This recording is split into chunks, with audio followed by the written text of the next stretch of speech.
Hello friends, welcome back to Tejas commerce classes. आज मैं आपके सामने डिस्कस करूंगा एचपीसीएल के चार्टर्ड अकाउंटेंट की जो पोस्ट का जो सिलेबस इन्होंने आउट किया है उसी को ही अपन डिटेल्ड में समझेंगे कि सिलेबस जो पर्टिकुलरली है वो क्या दिया है और सिलेबस में क्या क्या जो टॉपिक्स है जिस पे अपन को ध्यान देना चाहिए। आप जब सिलेबस जब देखोगे तो आपको लगेगा कि यार ये क्या हुआ कि आज तक जो लोग ऑलरेडी जो पीएसयू के एग्जाम्स देते हैं कभी भी सिलेबस इस तरीके से नहीं दिया जाता कि उन्होंने जो एचपीसीएल ने जिस तरीके से दिया है।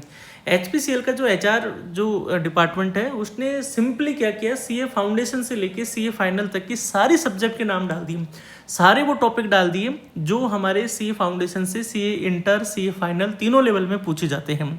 तो ऐसा मैंने मतलब कभी नहीं देखा कि इस तरीके से जो है वो पूरा सिलेबस इस तरीके से दिया जाता है। हालांकि अपन हर पीएसयू एग्जाम में पढ़ाई वही करते हैं, ऐसा नहीं है कि कोई पहली बार पढ़ाई कर रहे हैं अपन सीए फाउंडेशन सीए इंटर या सीए फाइनल में। जब भी जो भी एग्जाम होती है फाइनेंस ऑफिसर की, असिस्टेंट मैनेजर, अकाउंट ऑफिसर या किसी भी पोस्ट के लिए जो होता है एग्जीक्यूटिव फाइनेंस, चाहे पावर ग्रिड पूछता है, चाहे ओएनजीसी पूछता है या कोई आईओसीएल पूछता है या कोई और अदर एग्जाम होती है, उन सब में हम ये पढ़ाई करते हैं। बट यहाँ पर उन सब्जेक्ट को भी डाल दिया है जो पीएसयू एग्जाम्स में कभी नहीं पूछी जाती है। आप ये देखोगे कि यार ये भी वापस पढ़ना पड़ेगा। तो एक तो सीए बनने के बाद में वापस से पूरी पढ़ाई करना, वो भी फाउंडेशन से स्टार्ट करना है उसको। तो एक बोरिंग टाइप से जो है वो सिलेबस को देख कर ऐसा हो गया कि यार कि अब इसमें से क्या टॉपिक को पढ़ना है क्या छोड़ना है ये आप इसको समझ नहीं सकते। तो मैंने कुछ आपके लिए जो है वो टॉपिक हाईलाइट किए हैं। आई होप कि आपको ये चीज़ समझ में आएगी कि इस पर्टिकुलर में आपको बस इसी पे थोड़ा फोकस करना है। बाकी देखो चीज़ें जो है वो आप अगर न्यूली चार्टर्ड अकाउंटेंट है तो आपके लिए बहुत ईजी है क्योंकि आपने अभी रिसेंट में इन सब चीज़ों को पढ़ा है। लेकिन अगर जो सीए 1 साल हो गया उसको बने हुए या 2 साल हो गए हैं तो उसके लिए बहुत टफ है इन सारी चीज़ों को रिवाइज करना, क्योंकि यही काम नहीं है ना, पढ़ाई पढ़ाई थोड़ी करते रहेंगे। सीए बनने के बाद में जो है वो हमारे लिए और भी कई चीज़ें प्रायोरिटीज में आ जाती है, जॉब लगना प्रायोरिटीज में आ जाता है। ठीक है, दूसरा जो होता है कि हम हमारे ऊपर कई सारे के प्रेशर्स होते हैं, फैमिली प्रेशर होता है, रिलेटिव्स के हैं, दोस्तों का रहता है कि यार उस दोस्त की जॉब लग गई है, अभी तक हम पढ़ाई कर रहे हैं। तो इस माहौल में और इस सिलेबस को देख करके पढ़ाई करना बहुत एक चैलेंजिंग टास्क है। ऐसा मैं इसलिए कह रहा हूँ क्योंकि आप सिलेबस देखोगे तो आपको खुद को ही समझ में आएगा कि यार इतना सारी चीज़ों को मैं कैसे कवर पाऊंगा। और दूसरा जो है वो एग्ज़ाम हो सकता है कि जुलाई एंड में हो जाए, तो एक ये रहता है कि यार अब एक 1.5 महीने में मैं क्या क्या पढूं क्या क्या छोड़ूं।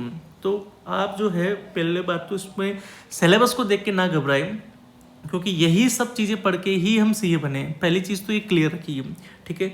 दूसरी चीज़ ये ना सोचे कि मेरे को वापस से पढ़ाई करनी पड़ेगी सारी चीज़ें की, बिल्कुल वापस से पढ़ाई तो करनी पड़ेगी, लेकिन हमको जो है वो ऑलरेडी जो है वो 60% तो उन टॉपिक्स की नॉलेज है जो जिनको पढ़ाई करके हम सीए बने हैं। तो पहले बात तो ये ना सोचे कि नहीं बिल्कुल मेरे को तो जीरो से स्टार्ट करना पड़ेगा, मेरे को तो अभी अकाउंटिंग का बेसिक सीखना है। नहीं भाई, ऐसे माइंड में अपने इल्यूजन जो है वो मत डालो। अपन को एग्जाम क्रैक करना है, पॉजिटिव वे साइड में सोचना है कि मैं इस सिलेबस को कैसे स्मार्ट वे में टैकल कर सकता हूँ। अगर मान लो मैं अगर इस एग्जाम को दे रहा होता तो मैं जो है वो एक अलग तरीके से सोचता। मैं ये सोचता अरे यार ये तो बहुत बढ़िया हुआ कि यही सब चीज़ें पढ़ के तो अपन आए।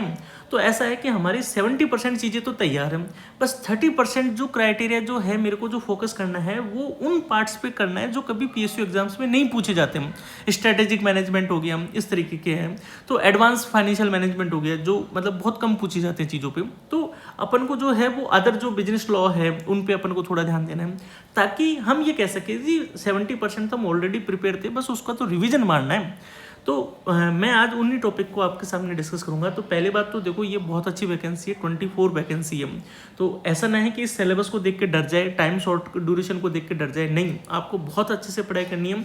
अभी भी मैं कह रहा हूँ स्मार्ट वे में पढ़ाई करोगे तो आराम से ईजी वे में आपका सिलेक्शन हो जाएगा, क्योंकि 90% जो एस्पिरेंट है वो सिलेबस को देख के ही पढ़ाई नहीं करेंगे। 100% मैं आपको कह रहा हूँ, आप अगर सीरियसली अगर प्रिपेयर कर रहे हैं तो बस आप उस 10% में हो। 90% एस्पिरेंट तो सिर्फ सिलेबस देख के ही बंद कर देंगे, नहीं यार अपनी बस की बात नहीं है, ये सब वापस से पढ़ना बोरिंग है बिल्कुल। और सब चीज़ें जो है वो वापस एक एक चीज़ को रिवाइज करना नहीं। सिर्फ सब्जेक्ट के नाम होने से, टॉपिक डालने से ही काम नहीं चलता है। अपन को ये देखना है कि इनमें से मेरे लिए क्या काम की चीज़ है, वही जो सिलेक्शन जो चूज है वही अपने लिए सबसे इसमें स्मार्ट का काम है। और वो मैं आपको बता रहा हूँ, और वो जो है आपको उसी वे में चलना है। बाकी आप पढ़ना तो सबका ही है, ऐसा नहीं कि मैं ये नहीं कह रहा कि बस आप सब छोड़ देना, बस जो मैं हाईलाइट कर रहा हूँ उसी को पढ़ना है। नहीं, पढ़ना तो एक बार के लिए रफली तो रिवाइज तो सभी को करना है, एक नहीं 2 बार रिवाइज करना है। बट जो मोर फोकस रहेगा वो उन एरियाज पे रहेगा जहाँ हमारा वीक पोर्शन है, जहाँ हमें लगता है कि यार ये थोड़ा सा हमारा सेक्शन अगर कम अपन इसको स्ट्रॉन्ग कर ले तो हमारा एक कॉन्फिडेंस बहुत अच्छा हो जाएगा। ठीक है, तो डिस्कस करते हैं। आज सबसे पहले ही उन्होंने जो दिया है पार्ट 1 सीए फाउंडेशन, जो हमारा एंट्री लेवल है उसके टॉपिक्स दे दिए, सब्जेक्ट्स दे दिए। सबसे पहले जो है हमारी एकेडमिक अकाउंटिंग है, फाइनेंशियल अकाउंटिंग है, उसके टॉपिक दिए। उसमें जो मुझे लगता है एक तो आप तैयार कर सकते हैं कंपनी अकाउंट। कंपनी अकाउंट के इंट्रोडक्शन में, कंपनी अकाउंट के इंट्रोडक्शन में जो है आपके कंपनी के बारे में, टाइप्स ऑफ ऑथोराइज कैपिटल, ये पेड अप कैपिटल, कंपनी के डेफिनेशन, जो अलग अलग कंपनी जो उनके डेफिनेशन के सेक्शंस हो गए, फाइनेंशियल स्टेटमेंट का फॉर्मेट हो गया, कॉल्सिन जो फॉरफीचर की जो एंट्रीज होती है उनके बारे में हो गया। ठीक है, तो मतलब बेसिक चीज़ें कंपनी अकाउंट्स के बारे में आपको डिस्कस करनी है। बाकी थ्योरेटिकली आपको जो हमारे अकाउंटिंग कॉन्सेप्ट होता है, अकाउंटिंग कन्वेंशंस होती है, उनको थोड़ा सा देखना है। पार्टनरशिप अकाउंट में गुडविल वाला पॉइंट जो है वो आप देख सकते हैं। ठीक है, एनपीओ अकाउंटिंग में जो अपन स्पेशल जो ट्रांजेक्शन्स होते हैं उनके जो ट्रीटमेंट होते हैं, चाहे स्पेशल डोनेशन हो गया, लीगेसी हो गया, एंडोमेंट फंड हो गया, उनके ट्रीटमेंट के बारे में आप देख सकते हैं।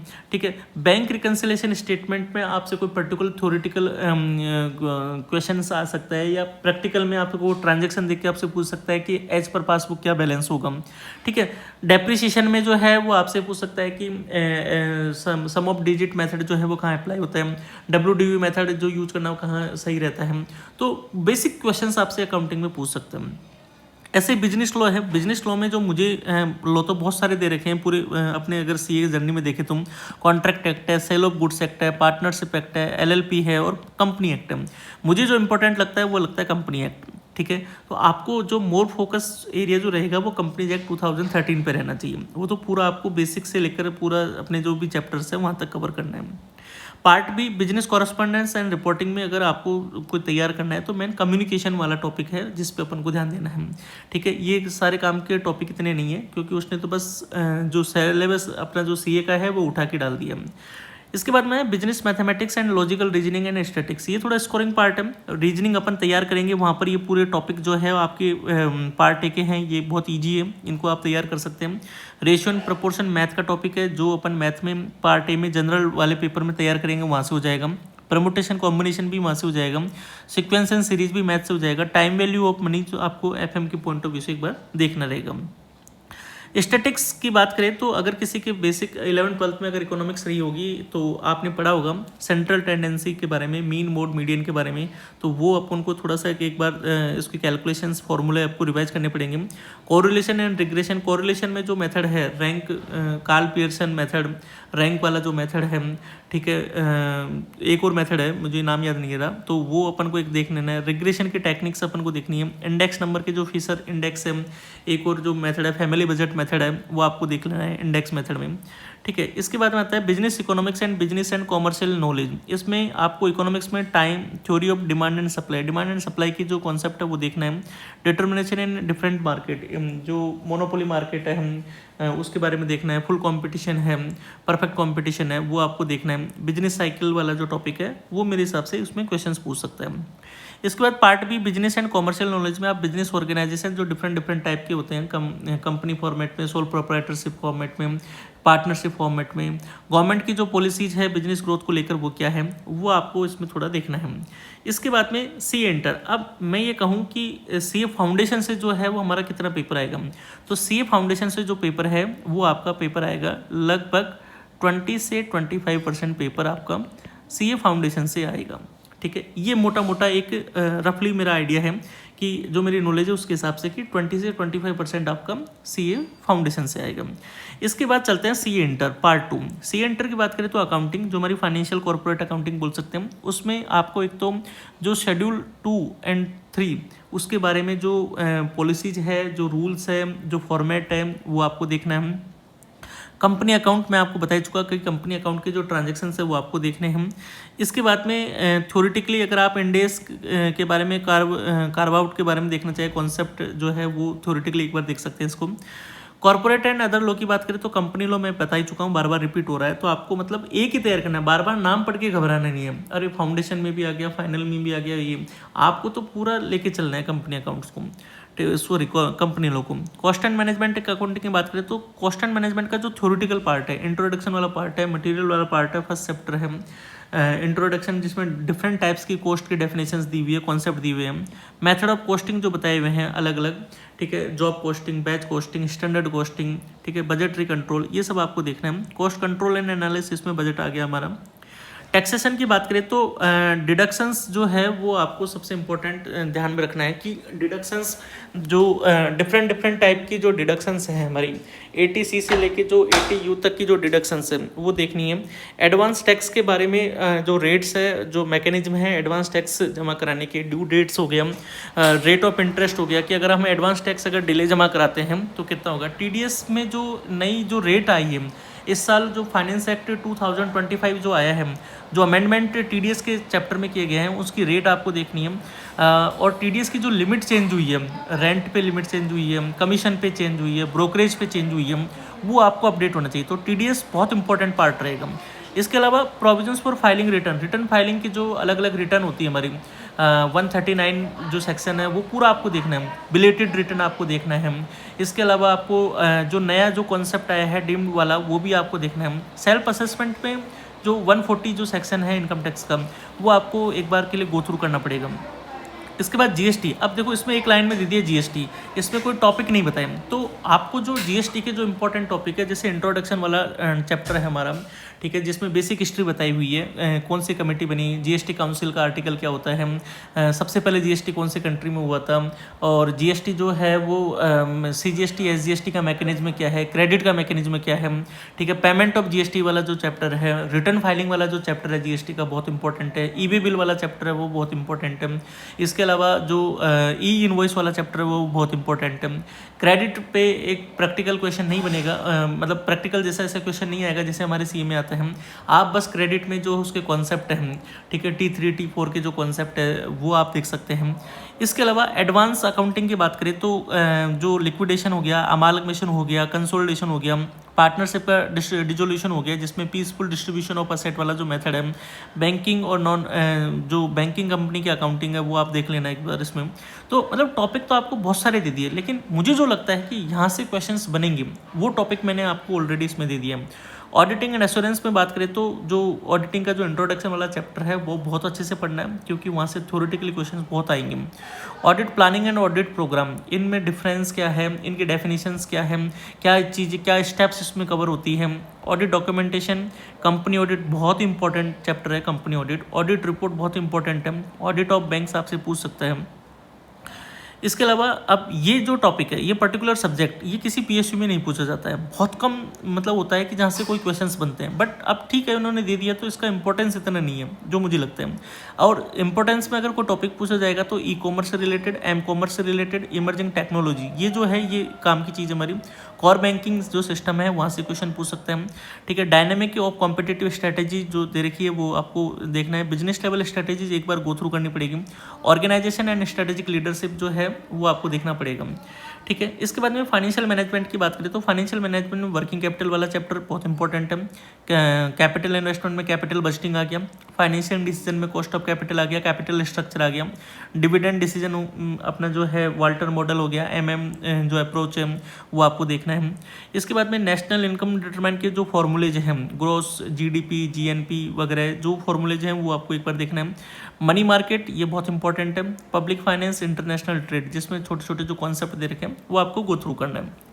अब आता है, अब अगर मैं CA इसकी बात करूँ, CA इंटर की, तो CA इंटर का जो वेटेज है वो रहेगा यहाँ पर 30 से 35%, यानी कुल मिला के ये कह सकते हैं कि 55 से 60% तक आपका फाउंडेशन और इंटर रहेगा, ठीक है। 60% तक तो मानिए आप, ठीक है।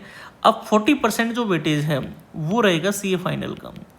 CA फाइनल का 40% वेटेज रहेगा, उसमें वही फाइनेंशियल रिपोर्टिंग, वो जो हमारी अकाउंटिंग है उसमें जो इंडेस की जो एप्लीकेशंस है, इंडेस जो एप्लीकेबल जो दे रखे हैं उसमें अलग अलग, वो आपको देखना है, ठीक है। ज़्यादा इंडेस में भी कोई प्रैक्टिकल में नहीं जाना, अपन को बहुत थ्योरेटिकल लेवल के क्वेश्चंस तैयार करने हैं। मैं बार बार कहता हूँ कि इस तरह की जो एग्जाम्स होती है उसमें 90% जो है वो क्वेश्चन थ्योरेटिकल होते हैं, 10% क्वेश्चन ही ऐसे होते हैं जहाँ से प्रैक्टिकल बनते हैं।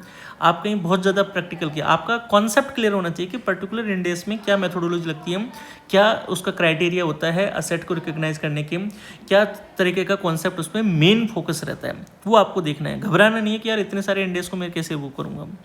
इसके बाद में एसएफएम की बात करें तो security analysis, security valuation, forex, ठीक है, म्यूचुअल फंड, डेरिवेटिव्स और सिक्योरिटाइजेशन, कॉर्पोरेट वैल्यूएशन और मर्जर, ये टॉपिक आपको बहुत अच्छे से करना है, जिसमें खासकर कि फॉरेक्स और डेरिवेटिव्स ये दो इंपॉर्टेंट है जहाँ से मतलब आपको काफ़ी क्वेश्चंस मिल सकते हैं यहाँ से।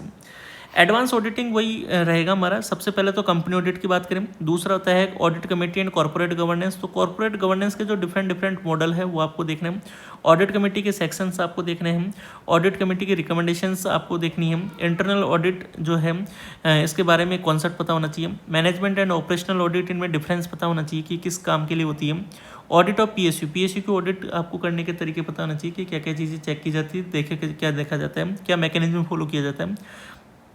इसके बाद में कंपनी लॉ वही, कॉर्पोरेट इकोनॉमिक वो बार बार रिपीट हो रहा है। इसके अलावा strategy, cost management and performance evaluation. अब देखो इसमें पूरा सब्जेक्ट का नाम डाल दिया। अब ये मतलब बहुत इंपॉर्टेंट टॉपिक नहीं है, यानी मुझे लगता है कि इसमें से कोई एक या दो क्वेश्चंस पूछा जाएगा, तो आप इसको स्किप भी कर सकते हैं, और अगर आपकी फेवरेट है तो आप इसको गो थ्रू भी कर सकते हैं, ठीक है। रिस्क मैनेजमेंट में जो रिस्क के जो मॉडल है different sources and evaluation of risk है, टाइप्स ऑफ रिस्क है, ऑपरेशनल रिस्क मैनेजमेंट टॉपिक हो गया, evaluation of risk management strategy हो गया, ये आपको देखना है। इसके बाद में financial service and capital market जो सब्जेक्ट है उस पर आपका कैपिटल मार्केट में, प्राइमरी कैपिटल मार्केट में क्या डिफरेंस होता है, मनी मार्केट, ठीक है, जो कमोडिटी मार्केट होता है इसमें क्या कॉन्सेप्ट चलता है, ठीक है, डेरिवेटिव में लीजिंग, डिसीजन, फैक्टरिंग के कॉन्सेप्ट जो है वो आपको देखना है। मतलब बहुत बेसिक कॉन्सेप्ट देखना, ज़्यादा डिटेल नहीं पढ़ना है इसमें, ठीक है। इंटरनेशनल टैक्सेशन में भी बेसिक आपको पता होना चाहिए कि नॉन रेजिडेंट टैक्सेशन में जो डिडक्शंस है वो कैसे मिलती है, रिबेट कैसे मिलती है, डबल टैक्सेशन जो कॉन्सेप्ट है वो किस बेसिस पे काम करते हैं, ठीक है। इसके बाद जो इकोनॉमिक्स लॉ और ग्लोबल फाइनेंशियल रिपोर्टिंग स्टैंडर्ड्स, ये मतलब आप स्किप करने वाले टॉपिक है। केस स्टडी ये स्किप करने वाला टॉपिक है, आप इनको चाहे तो स्किप कर सकते हैं, यानी कोई इनसे एक इक्का दुक्का क्वेश्चन आएगा। ये तो उसने जस्ट एक पूरा कॉपी करके डालना था वो डाल दिया, बट आप इसके चक्कर में जो है, इन टॉपिक के चक्कर में जो बाकी के जो इंपॉर्टेंट टॉपिक है उनको ना वो स्किप करें। आपका जो प्राइम फोकस है कि 90% वो उन चीज़ों पे होना चाहिए, इन पे कम होना चाहिए। ये तो लास्ट की बात है। टैक्स वाला वही आ गया, इंटर और फाइनल एक ही है, आपको एक ही पॉइंट से पढ़ना है, आपको मतलब ज़्यादा उस पॉइंट से नहीं देखना है कि भाई फाइनल है तो मैं कुछ ज़्यादा और डेप्थ में पढ़ूँ, नहीं, आपको मैट देखना है, ठीक है। उसके बाद में जो एएमटी है वो देखना है, न्यू टैक्सेशन रिजिम देखनी है, इसके अलावा जो मैंने बताया रिटर्न फाइलिंग वाला देखना है, टीडीएस वाला आपको देखना है, एडवांस टैक्स वाला आपको देखना है, असेसमेंट वाला जो टॉपिक है मेन वो आपको देखना है बस। तो ये मैं आपको अभी भी कह रहा हूँ कि इस सिलेबस को देख के जो है वो 90% एस्पिरेंट तैयारी नहीं कर रहे हैं। आप उनमें से हो सकते हो जो 10% स्मार्ट वे में तैयारी करके और अच्छे से इस एग्ज़ाम को क्रैक कर सकते हैं। क्योंकि देखो इस एग्ज़ाम की दूसरी सबसे बड़ी बात जो मुझे लगती है वो है कि 50% आपका जनरल पेपर का वेटेज है और 50% प्रोफेशनल पेपर का वेटेज है। तो आपको जो मेरा जो मानना है, मैं होता तो मैं आपको ये बता रहा हूँ कि मैं जनरल पेपर पे 90% मेहनत करने की कोशिश करता हूँ। क्यों? क्योंकि यार वही दूसरों का वीक है, अगर मैंने उसको अगर अच्छे से कर लिया तो मैं आधी बाजी तो ऐसे ही जीत जाऊँगा, ठीक है। बाकी जो ये तो मेरा पढ़ा हुआ है, इनको तो मुझे बस एक बार रिवाइज करना है, स्मार्ट वे में पढ़ना है। तो मैं जो है वो 50% ही मेहनत करता प्रोफेशनल में और 50% भी उन टॉपिक पे मेहनत करता जो काम के हैं। ऐसे नहीं कि हर टॉपिक को लेके बैठ जाता हूँ डिटेल में, मुझे कोई पीएचडी नहीं करनी है यहाँ पर, मुझे ऑब्जेक्टिव वे में पेपर को पास करना है। तो आपका जो फोकस है वो इसमें 50% रहे और 90% जो आपकी लगानी है पूरी मेहनत वो उधर आप जनरल पेपर में लगाइए, क्योंकि वही दूसरों का वीक है। अगर हमने उसको स्ट्रॉन्ग कर लिया तो हमारा आधा काम तो ऐसे हो जाएगा। फाउंडेशन में भी उसके कुछ टॉपिक जो है वो जनरल पेपर के कवर हो रहे हैं, तो लगभग जो तैयारी है वो पैरेलल चलाइएगा। तो अगर आप इसकी प्रिपरेशन करना चाहते हैं तो तेजस कॉमर्स क्लासेस पे मैं आज इवनिंग तक HPCL का कोर्स लॉन्च कर दूंगा। उसमें आपको नॉन टेक्निकल के सबसे बढ़िया बात है वो वीडियोस मिलेंगे, वीडियो लेक्चर्स मिलेंगे जो हमारे एग्जाम्स में पूछे जाते हैं, ठीक है। एक एक टॉपिक की डिटेल्ड आपको क्लास मिलेगी, उसके प्रिंटेड आपको नोट्स मिलेंगे, ठीक है। और उसकी जो पीडीएफ्स है क्लास की वो भी आपको वहाँ पे मिलेगी। प्रोफेशनल के भी जो है वो कुछ ऐसे टॉपिक्स हैं जिनके नोट्स तैयार नहीं है, तो वो मैं टॉपिक, क्योंकि वो कभी पीएसयू एग्जाम्स में नहीं पूछे जाते हैं, तो उनको भी मैं अपलोड करने की कोशिश करूँगा। बाकी जो जिन हमारे जो कंप्लीट जो नोट्स है प्रोफेशनल के, वो आपको बिल्कुल अवेलेबल मिल जाएंगे। बहुत ही मतलब बहुत समराइज और बहुत स्मार्ट वे में आपको चीज़ें मिलेगी। आप अगर इसकी प्रिपरेशन कर सकते हैं तो test series, MCQ bank, previous paper, जो डिफरेंट टाइप के जो पेपर होते हैं उनमें कोस्टिंग से कैसे क्वेश्चंस पूछे गए, इनकम टैक्स से कैसे क्वेश्चन पूछे जा रहे हैं, वो गो थ्रू होना बहुत ज़रूरी है। उनके बिना आप इस एग्जाम्स को क्रैक करना मतलब एक अंधेरे में तीर चलाना जैसा है। तो जब तक आपको पाथ नहीं पता तब तक आप अपना प्लान नहीं बना सकते। तो पहले आप उन चीज़ों को देखिए कि कैसे क्वेश्चंस पूछे जाते हैं, ठीक है, जीएसटी में क्या क्या क्वेश्चंस पूछे जाते हैं, किस लेवल से क्वेश्चंस आ रहे हैं, तभी आप अपनी प्रिपरेशन को स्टार्ट करिए। तो मेरा मानना है कि पहले आप कम से कम 2 से 3 दिन जो है वो प्लानिंग पे लगाइए कि मुझे कैसे पढ़ना है, किस टॉपिक पे कितना फोकस देना है। और प्रिंटेड जो मेरी नोट्स है वो आपको मिलेगी, ठीक है। कुछ टॉपिक के जो है वो नोट्स मैं जल्दी अपलोड करूँगा क्योंकि ये पहली बार ऐसी सिलेबस में आई है। और रिवीजन वीडियोज़ मैं लगातार अपलोड करता रहा हूँ, बीच में ब्रेक हो गया था तो कुछ हेल्थ इश्यूज हो गए थे, तो अब मैं रिवीजन वीडियोज़ भी जो है वो टॉपिक वाइज आपके बनाता रहूँगा। मैं ये तो नहीं कहता कि कंप्लीट जो है वो वीडियोज़ मिल जाएंगी। आप इसमें हो सकता है कि मेरे स्टडी मटेरियल को रेफ़र ना करके आप हो सकता है कि सीए को भी रेफ़र कर सकते हैं, सीए के स्टडी मटेरियल को, वो भी बहुत ही बेस्ट है। मैं इसमें नहीं कहता कि सीए का जो मटेरियल है वो ख़राब है, नहीं, बहुत बेस्ट है। बस आपकी क्षमता होनी चाहिए पढ़ने की कि आप जो है वो कम टाइम में कैसे उसको कवर कर सकते हैं। यूट्यूब पे भी बहुत सारे वीडियो लेक्चर्स है, आप उनको रेफर कर सकते हैं। आपको कोई टॉपिक समझ में नहीं आ रहा तो मेरा रेस्ट्रिक्शंस कभी ये नहीं है कि इसी में बस आप मेरे ही उसको रेफर करिए। आपको जहाँ से जो भी सोर्स मिल रहा है वहाँ से पढ़िए, लेकिन बस मैं एक ही चीज़ कहूँगा कि स्टडी मटेरियल जो है वो सेलेक्टिव रेफर कीजिए, मतलब 1 या 2 ही रेफर कीजिए। मतलब जहाँ से भी कुछ भी मिल पा रहा है, तो ऐसा नहीं कि इसकी भी पढ़ लिया, उसकी भी पढ़ लिया, इसका भी वीडियो देख लिया, उसका भी वीडियो देख लिया। इससे सिर्फ और सिर्फ आपको कन्फ्यूजन होगा और कुछ नहीं होगा, और अंत में आपको कुछ समझ में नहीं आएगा कि मैं कहाँ से किस टॉपिक को रिवाइज करूँ। तो एक डेडिकेटेड प्लेटफॉर्म पे अच्छे से तैयारी कीजिए, टेस्ट सीरीज दीजिए, एमसीक्यू बैंक आपको प्रैक्टिस करने के लिए मिलेगा, ठीक है। प्रीवियस पेपर को ऑब्जर्व करिए, डिफरेंट पेपर्स को ऑब्जर्व करिए, अपने माइंड में प्लान बनाइए टॉपिक को लेकर। सिलेबस जो है वो दे दिया, तो अब उस पर जितना ज़्यादा फोकस मत करिए, बस एक टॉपिक रखिए, सीए फाउंडेशन से लेकर सीए फाइनल तक का मुझे सब पढ़ना है। अब उसमें क्या पढ़ना है उसमें आपको देखना है। मैं बार बार कह रहा हूँ कि जो सेलेक्टिव स्टडी के स्मार्ट तरीके से करोगे तो ही आप में इसका सिलेक्शन होगा, क्योंकि आपको ज़्यादा एनर्जी जो है वो जनरल पेपर में देनी है, मेरा ये मानना है, ठीक है। बाकी आप लोग अपने हिसाब से, आप सीए हैं, खुद भी अपना जजमेंट यूज कर सकते हैं, बट मेरा जो एक्सपीरियंस, मेरी जो नॉलेज है उसके हिसाब से मैंने आपको बता दिया। अगर आप मुझसे कोई डिस्कस करना चाहते हैं, कोई बात करना चाहते हैं, तो सैटरडे संडे मेरे इस नंबर पे डिस्क्रिप्शन में जो व्हाट्सएप नंबर दिए हैं उस पर आप मुझसे कांटेक्ट कर सकते हैं। Thank you guys.